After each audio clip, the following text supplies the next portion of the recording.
Aloha and good afternoon. Thanks for tuning into This Is Now. A tragic death on Oahu's North Shore. Friends and family are mourning the loss of a respected waterman after a shark bite ended his life. The victim was also a city lifeguard, and his colleagues are heartbroken over the situation and honoring his life and legacy.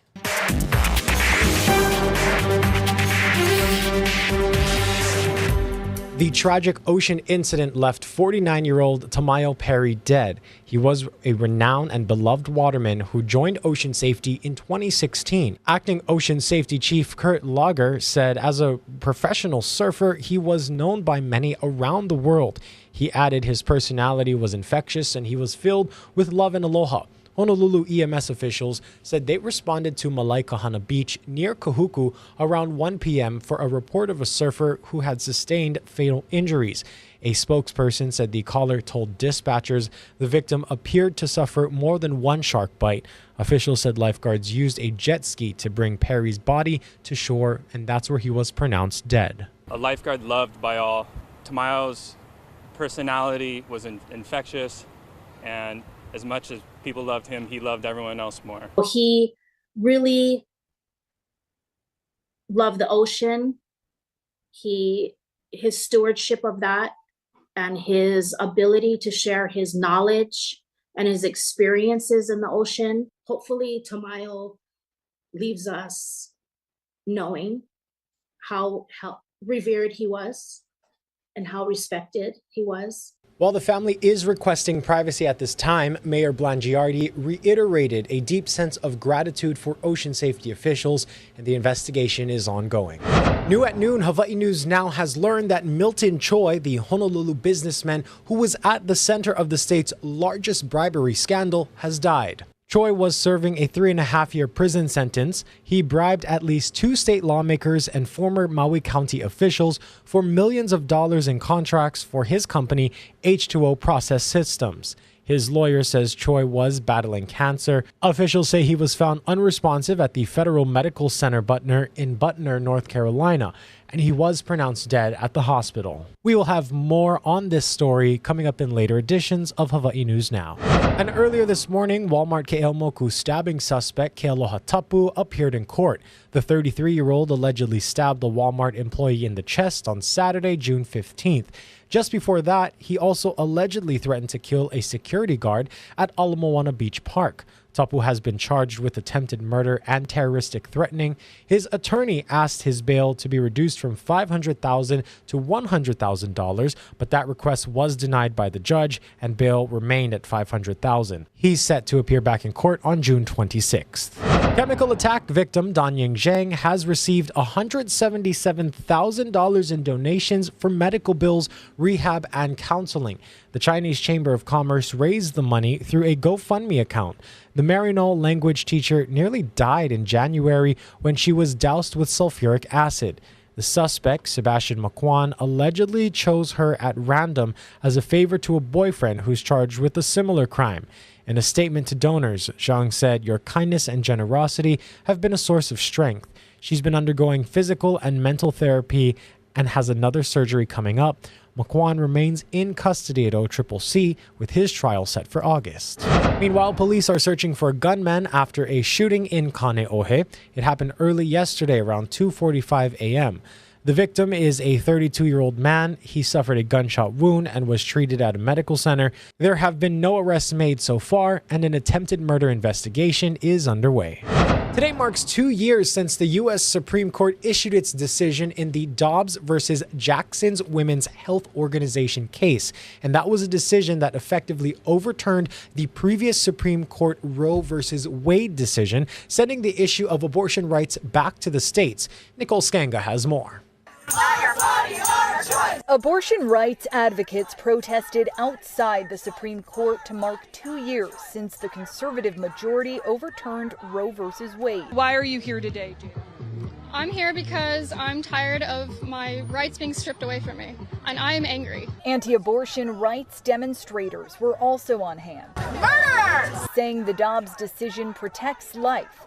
The justice's 6-3 ruling took away the federal right to an abortion, overturning nearly 50 years of precedents. I want to thank the 6 Supreme Court justices. On the campaign trail this weekend, former President Trump took credit for appointing 3 of those conservative justices. We've gotten abortion out of the federal government and back to the states.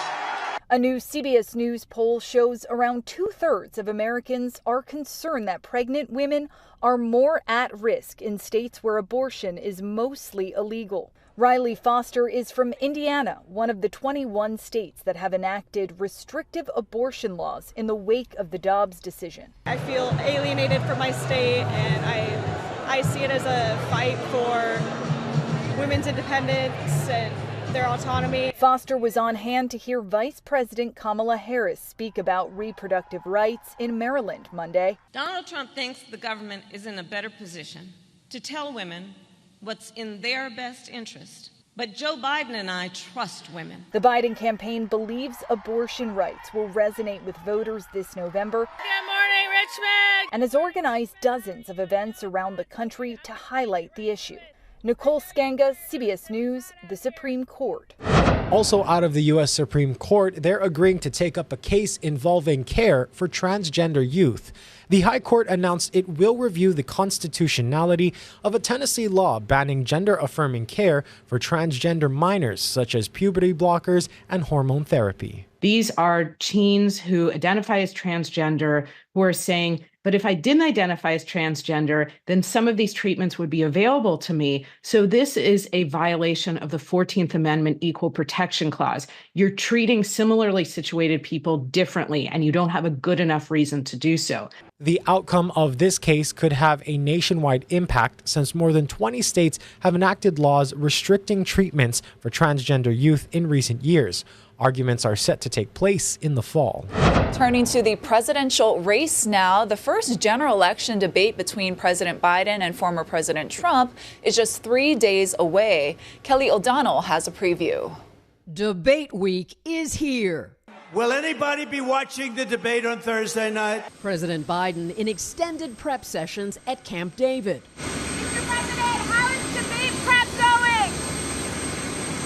This much-anticipated presidential showdown could be a pivotal event that shakes up a consistently tight race. The Biden campaign out with a new memo predicting 2 distinct visions for the future on stage in Atlanta, announcing 300 debate night watch parties and 1,600 volunteer events across battleground states, defining the choice and their opponent. Donald Trump is a convicted felon, and the American people have to sit in that for a second. The person who wants to be president has to go sit with his probation officer before he actually goes to the debate. And so it is just a fact. Former President Trump teasing that he has already made the big choice on a running mate. Have you decided who your vice president is? In my mind, yeah. Do they know?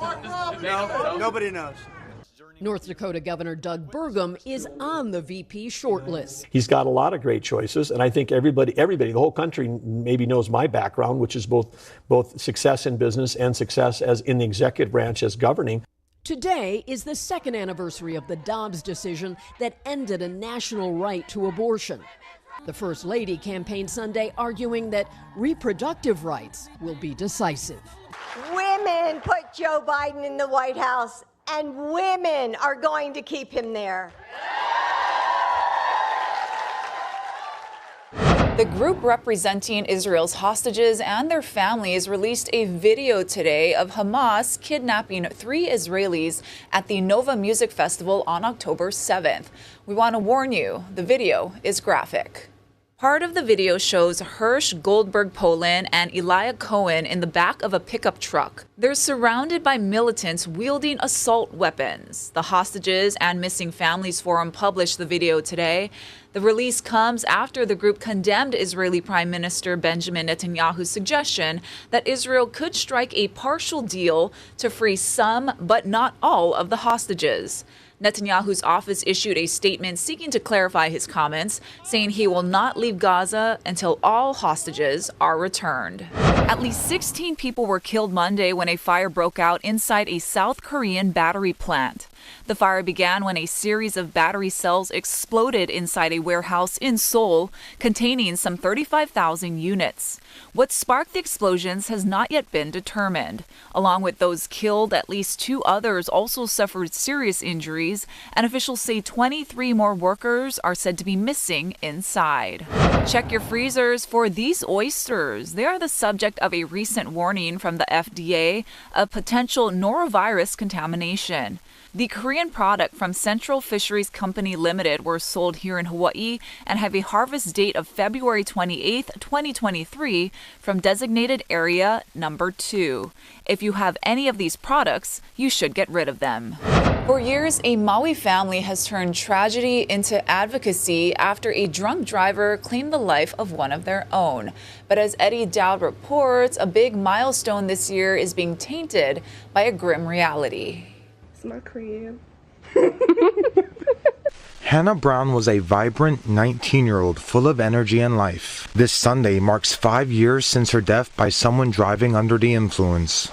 It's a day-by-day situation. You know, some days are better than others, but for the most part, we're coping with the loss of her. That's all we can do. In the years after her death, the Brown Ohana has lent their voice to officials and police, taking part in events urging the community not to drink and drive. We never expected it to become this big. What was supposed to be a 5-year milestone of advocacy turned into a grim reality this month that showed much more work is needed. Her mother Charlene says they were hit by a drunk driver. Our vehicles were ended up side by side. So I had a plain look at, like, we were window to window. And I could tell in his face already that something was not right. He was very, blank, very dazed. He didn't seem to understand what was happening. I want to say within 5 minutes, the police officer told me that he already showed signs of suspicion of drinking and driving. Hannah's parents were able to walk away from the crash in stable condition, believing Hannah was protecting them from above, but admits it did leave them discouraged. Me and my husband were just talking and we're saying, why are we even doing this? Why are we spending so much time to advocate and try to make a difference when there's still individuals out there who don't care? They just simply don't care. But Charlene says they'll keep up the fight because that's what their daughter would have wanted. That means calling for tougher DUI laws and having Hawaii's legal drinking driving limit lowered from 0.08 to 0.05. And she says Hannah will continue to remain by her side through it all. She would tell me to keep going, Mom, because you are making a difference, and I'm sorry that you guys have to go through this every day. Eddie Dowd, Hawaii News Now. On Hawaii Island, Waimea residents are speaking out after a tower of mailboxes were unbolted and stolen. Nearby residents say they heard a loud noise at around 10:30 a.m. last week Thursday. The tower had 14 boxes plus outgoing mail, leaving residents concerned that their personal information is at risk. I'm pretty much the first contact for the neighborhood watch. I got inundated with texts, phone calls, emails. Everybody was upset. Everybody had something in that mailbox that was very important to them, whether it be medical information or income tax information. So everybody was scattered. They didn't know what to do. While the group says they have no leads on any suspects, USPS is working with the residents for a reward of up to $100,000 for information leading to an arrest or conviction. By attacking one of these cluster boxes, it is a federal crime. Potential penalty of up to 5 years in federal prison, up to a $250,000 fine.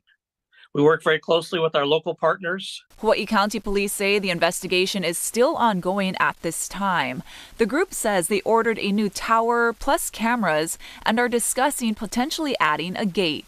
Anyone with information can contact the U.S. Postal Inspection Service at the number on your screen. To severe weather now, at least one person was killed in South Dakota, and evacuations were ordered for parts of Iowa after days of rain caused rivers to overflow in parts of the Midwest. Jennifer Merrill has more. Here in Waterville, parts of the city are underwater. They said it's only going to get worse, and so we're just bracing, and hopefully it's not going to get any worse than this. A state of emergency remains where up to 18 inches of rain fell here. The National Guard is expected to arrive today and help with the rising flood waters. We're making sure, first and foremost, people are safe, protecting property and protecting public infrastructure. Parts of Iowa are underwater, too. Drone video over Rock Valley shows only roofs and trees are visible from above. There were 250 water rescues on Saturday alone. I can tell you the devastation is severe and it's widespread. The state's governor issued a disaster declaration in 21 counties after more than a dozen rivers flooded in the northwest part of the state. In South Dakota, at least one person was killed after heavy rains and flooding inundated the eastern part of the state. Floodwaters there will continue to pose a threat across other parts of the Midwest. Severe weather spawned 6 tornadoes that struck southern Wisconsin over the weekend. In Argyle, storms flattened the historic Apple Grove Lutheran Church, founded in 1893. Minnesota senators visited the area yesterday and said they're working with the federal government to provide more assistance to hard-hit areas. The chance for more storms here remains low, but other parts of the Midwest will be on alert later today. Jennifer Merrill, CBS News, Waterville, Minnesota. All right, let's take a live look outside over Honolulu. The temperature out there, 81 degrees, and it is breezy, but those trade winds are going to be backing off later this week. We're going to have your full forecast with Guy Hagi after this quick break.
How's it on this Monday? We are now, 24 days into hurricane season. Still very quiet in the East Pacific and here in the Central Pacific. And we'll have some breezy trade winds today, though. The winds are expected to ease up slightly by tomorrow, and rainfall will be minimal over the next several days. It's not going to be totally dry. We'll have a few overnight and early morning windward and Malka showers, and they won't amount to very much. Now, these winds will be at surplus speeds, 15 to 25 today from Kauai to Maui. A little lighter, of course, over in Kona and over in in Hilo. So we're in for a beautiful day. And the weather we see today will go largely unchanged for the rest of the week. Slightly slower winds expected tomorrow. So for today, those winds will be picking up in the afternoon to about 15 to 25. We'll see a lot of sunshine in the afternoon. High temperature running into the mid to upper 80s. And the surf, we're expecting a small pulse later this afternoon for north and west shores, and a little bit of a swell left over on the east shore, although it's going to be rough and choppy on the east side because of those brisk and breezy winds. So the winds will run at breezy levels today, easing up slightly tomorrow, and then holding firm going into the weekend. Really, from today through Friday, we're not expecting any significant weather changes. However, over the weekend, we are expecting a few more showers, especially for Windward and Mauka areas. Over the weekend, a new Miss Hawaii and Miss Hawaii's teen were crowned. Congratulations to Kane'ohe's Haley Shaney Kane, who won the title Sunday night after a stellar performance that judges say set her apart from the rest. She performed a hula entitled Aloha Vauia Oi while singing the vocals. Her competition was held at the historic Hawaii Theater and featured 16 other delegates. Meanwhile, on Friday, Miss Nu'uanu teen Nicole McLean won her title in front of a packed Alohilani resort. Both of them appeared on Hawaii News Now Sunrise to talk about their journey to the crown and what's next. Yes, so I'm actually going into my senior year of high school. So for me as a title holder and a student, it's really balancing the responsibility of both titles and being able to give back in my community and honor the title of Miss Hawaii's teen, not only in my community as a whole, but also my school community. Oh, that's incredible. So what advice have you been hearing from former Miss Hawaii's? Have you been relying on them now that you're going to go for the next title up? I mean, yeah, I was Miss Hawaii's outstanding teen. Okay. I was in Nicole's position 11 years ago. And so the formers that were my misses at the time had been helping me and guiding me along the way. And yeah, the only thing that they say since winning the title is continue to be authentically you. Continue to be aloha. I mean, what are your occupational goals? Yeah, so I am a prevention care coordinator at Waimanalo Health Center, which just is a fancy way of saying that I teach preventative medicine measures to the kupuna, to all the patients at Waimanalo Health Center. The next goal for me is to become a medical doctor. Oh, okay, great. We'll be in good hands then. Yeah. And for you, Nicole? Right now, looking at colleges, I'm looking to pursue a business management degree and possibly marketing and finance. In news from the feeds, Buckingham Palace said Monday that Princess Anne sustained minor injuries and a concussion following an incident Sunday at the Gatcombe Park estate. The palace said the 73-year-old sister of King Charles was hospitalized as a precautionary measure for observation and is expected to make a full recovery. Though the exact cause of the injuries is unconfirmed, there were horses in the area. Her medical team said that her head injuries were consistent with a potential impact from a horse's head or legs. British media reported that the princess was walking within the protected perimeter of the estate when it happened. Emergency services were called and she was treated at the scene before being transferred to Southmead Hospital in Bristol. Anne is one of the hardest working members of the royal family, having stepped in and taken on more duties in light of Charles's cancer diagnosis. Her engagements for the days ahead will be postponed and she will not attend the state dinner being held in honor of the Emperor of Japan. Japan observed the 79th anniversary of the end of the World War II Battle of Okinawa yesterday. June 23, 1945 is recognized by Japanese leaders to be the effective end date of the Battle of Okinawa, which became one of the most decisive battles during the Second World War. June 23rd is designated as Memorial Day in Okinawa. Prime Minister Kishida Fumio attended the annual ceremony at the Peace Memorial Park for a third year in a row. Loved ones also came to the park to pray for the souls lost in the war. The Battle of Okinawa was the only ground engagement during World War II fought on Japanese soil. More than 200,000 people from both Japan and the United States are estimated to have perished in the ground battle. The victims include both soldiers and civilians. On the next Investigate TV Plus, working 4 days a week might sound attractive. Do you think it's the future? I hope it's the future. But the expert we spoke to warns it's not necessarily good business for everyone. We take an in-depth look at a company that's tested the idea and what it takes to make it work.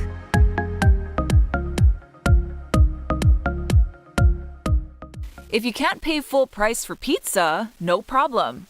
Newman's Own is introducing its Pay What You Want pizza truck.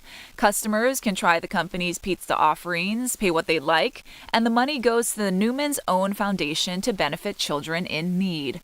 The pizza selections will include a variety of crusts and toppings. The truck is headed to 10 major cities, including New York, Boston, and Chicago.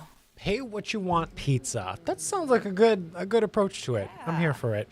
All right, one more good news now story. Lindsay Lohan and Jamie Lee Curtis are currently filming Freaky Friday 2. Now, they are reprising their roles of mother and daughter, Anna and Tess Coleman. The producers are keeping a lot of the details about the plot mostly under wraps. However, Disney did reveal some points about the sequel, saying the movie takes place years after the original and that Lohan's character now has a daughter of her own. Freaky Friday 2 is scheduled for a 2025 release. And for those unfamiliar with that movie, for my childhood, it was iconic. And somehow something happened that they switched places for a day, but no one else knew. And so They switched bodies, Switched right? bodies, Yeah, yes. yeah. And oh my goodness, it was so funny to see. So I'm excited for this one. What about you, Ash? I am too. Yeah, we got to go watch it in I love Jamie Lee 2025. Curtis.